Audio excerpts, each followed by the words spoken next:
intensive care unit in Rio de Janeiro, the front line of Brazil's battle against COVID-19. Patients receiving vital medication and precious oxygen, intubated and struggling. Units like this one are some of the most dangerous places in the world, and these healthcare workers are exhausted. 37-year-old Otávio Chagas is the head of the coronavirus unit at the São João de Meriti hospital. He has been working 120 hours a week for over a year now. He's worried Brazil's massive second wave, thought to be linked to the highly infectious P1 coronavirus variant, has now started to affect younger people. What we are seeing is extremely sad. People aged 35, 40 and 50 are becoming seriously ill or dying because of the disease. When asked if he thought about taking some time off, Otávio's answer was blunt.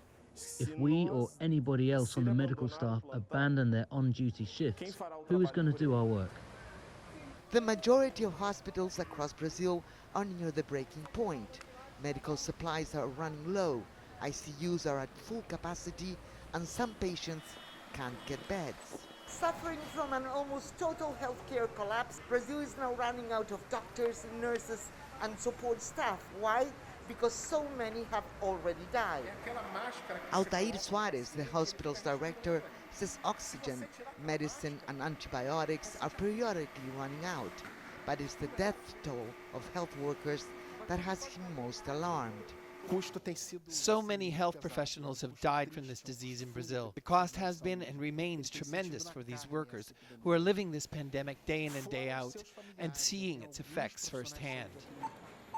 24-year-old Vanessa Carvalho, a nurse technician, decided she had to cut her 60-hour week in half.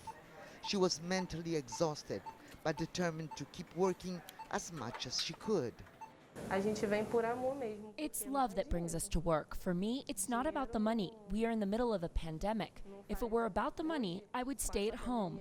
We are here because we really love what we do.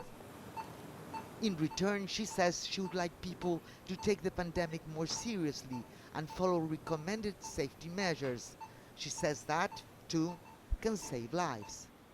Lucrecia Franco, CGTN, Rio de Janeiro.